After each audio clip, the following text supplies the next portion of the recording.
Concept clearing अड्डा पर आप सभी का स्वागत है।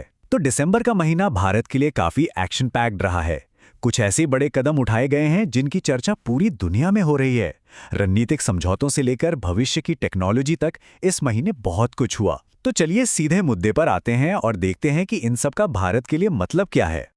तो शुरुआत करते हैं एक ऐसी खबर से जो भारत की स्ट्रेटेजिक रीच को आप कह सकते हैं पूरी तरह से बदल सकती है। भारत और रूस ने एक बहुत ही अहम सैन्य समझौते को फाइनल किया है जिसे रिलोस नाम दिया गया है। और देखिए, ये सिर्फ कोई कागजी समझौता नहीं है, ये एक ऐसा गेम चेंजर है जो भारत की पहुंच को आर्कटिक तक ले जाता है और दशकों पुरानी दोस्ती को और भी पक्का करता है। भाग 1, भारत की वैश्विक साझेदारी। अब ये जो समझौता है ना, ये कोई अकेली घटना नहीं है। ये तो बस एक बड़ा हिस्सा है उस कहानी का जिसमें भारत दुनिया भर में अपनी दोस्ती और गठबंधन को मजबूत कर रहा है। तो चलिए इस पूरे नेटवर्क को थोड़ा और करीब से देखते हैं। तो आखिर ये रेलॉस समझौता है क्या चीज? अच्छा, इसको ना एक आसान से उदाहरण से समझते हैं। मान लीजिए दो दोस्त हैं जो एक दूसरे को अपने घर की चाबियां दे देते हैं। बस वैसा ही कुछ। मतलब इंडियन नेवी रूस के पोर्ट्स इस्तेमाल कर सकती है और ठीक वैसे ही रशियन नेवी हमारे पोर्ट्स। किस लिए? फ्यूल भरने के लिए, रिपेयर के लिए, या यूं कहें कि बस एक हॉल्ट के लिए। और अचानक से आप देखेंगे कि दुनिया कितनी छोटी लगने लगती है और दूर दराज के ऑपरेशंस कितने आसान हो जाते हैं।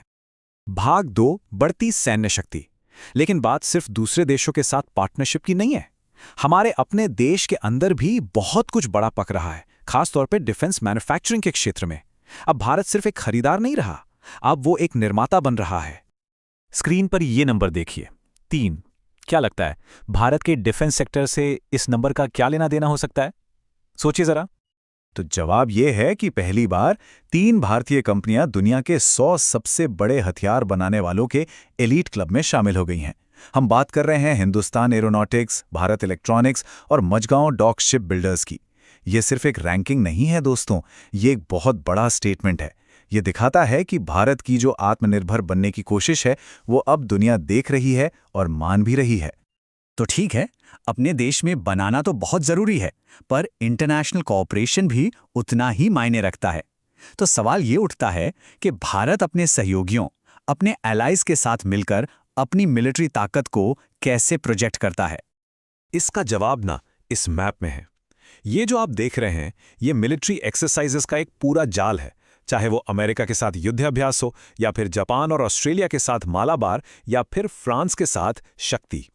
ये हर एक एक्सरसाइज एक मैसेज भेजती है, दोस्ती को गहरा करती है और भारत को इंडो पैसिफिक रीजन में एक बहुत ही अहम खिलाड़ी बनाती है। भाग 3, राष्ट्रीय उपलब्धियां।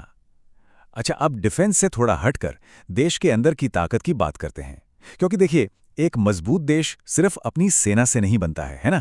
उसके लिए एक स्टेबल गवर्नेंस और एक वाइब्रेंट कल्चर भी उतना ही जरूरी है। और जब हम स्टेबल गवर्नेंस की बात करते हैं तो सही लोग सही जगह पे हों, ये बहुत ज़रूरी होता है। हाल ही में कुछ बहुत ही अहम अपॉइंटमेंट्स हुए हैं, जैसे प्रवीण सूद अब सीबीआई को लीड कर रहे हैं, जो देश की सबसे बड़ी जांच एजेंसी है। वहीं तपन कुमार डेका इंटेलिजेंस ब्यूरो के चीफ हैं, यानी हमारी राष्ट्रीय सुरक्षा की आंख और कान। और ये जो अपॉइंटमेंट्स हैं, ये आने वाले कई सालों के लिए देश की दिशा तय करते हैं। अब गवर्नेंस से आगे बढ़ें तो भारत अब अपनी कल्चरल पावर यानी कि अपनी सॉफ्ट पावर भी दिखा रहा है। ये वाकई एक हिस्टोरिक मोमेंट है। सोचिए, पहली बार भारत यूनेस्को के इंटैंजिबल कल्चरल हेरिटेज सेशन को होस्ट कर रहा है, वो भी दिल्ली के मशहूर लाल किले में। और ये तब हो रहा है जब हाल ही में गरबा को भी यूनेस्को की लिस्ट में जगह मिली है, तो ये और भी स्पेशल हो जाता है। दोस्तों, भारत की ऐसी खूबसूरत और गौरवपूर्ण बातों को अगर आप भी महसूस कर पा रहे हैं तो इस वीडियो को एक लाइक जरूर दीजिएगा। आपका एक लाइक हमें बहुत हिम्मत देता है। भाग 4, भविष्य का नवाचार। तो चलिए अब बात करते हैं भविष्य की, बात करते हैं इनोवेशन की। देखिए, भारत की कहानी सिर्फ मिलिट्री और कल्चर तक ही सीमित नहीं है। असली ताकत तो हमारी लैब्स और यूनिवर्सिटीज में तैयार हो रही है। जरा ये देखिए, ये तो किसी साइंस फिक्शन मूवी जैसा लगता है ना? आईआईटी भिलाई के रिसर्चर्स ने एक ऐसा स्मार्ट पॉलीमर बना डाला है जिससे आप अपनी खिड़कियों पर कोट कर सकते हैं। अब जरा सोचिए, ये गर्मी को तो रोकेगा ही, जिससे आपका एसी का बिल कम होगा, लेकिन साथ ही साथ ये सूरज की रोशनी से बिजली भी बनाएगा। मतलब एनर्जी सेविंग और एनर्जी प्रोडक्शन दोनों एक साथ। कमाल है ना? और ऐसा नहीं है कि सिर्फ आईआईटी भिलाई ही ये कमाल कर रहा है।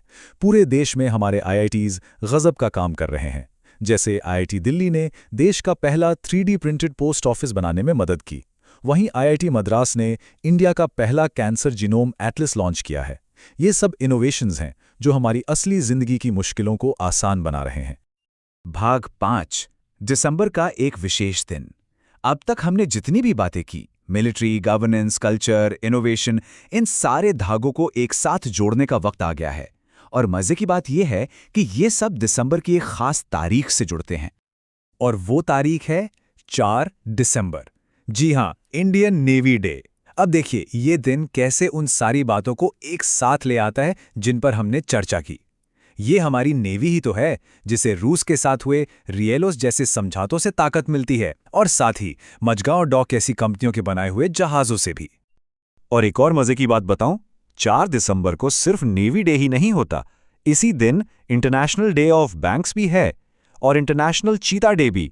मतलब एक ही तारीख के कितने सारे मायने हैं। तो आज हमने क्या देखा? हमने देखा एक ऐसा देश जो एक तरफ अपनी मिलिट्री पावर बढ़ा रहा है, दूसरी तरफ अपने कल्चर को सेलिब्रेट कर रहा है, और साथ ही साथ भविष्य के लिए इनोवेशंस भी कर रहा है। ये सब मिलकर एक बहुत बड़ा सवाल खड़ा करते हैं। इन सभी तरक्कियों को एक साथ देखें तो आने वाले दशक में दुनिया के मंच पर भारत की भूमिका कैसी होगी? ये सोचने वाली बात है ना? इस बारे में आपकी क्या राय है? हमें कमेंट्स में ज़रूर बताइएगा। और अगर आपको ये जानकारी काम की लगी हो तो इसे अपने दोस्तों के साथ शेयर करना ना भूलें, और हमारे चैनल कॉन्सेप्ट क्लियरिंग अड्डा को सब्सक्राइब ज़रूर करें। मिलते हैं अगले वीडियो में।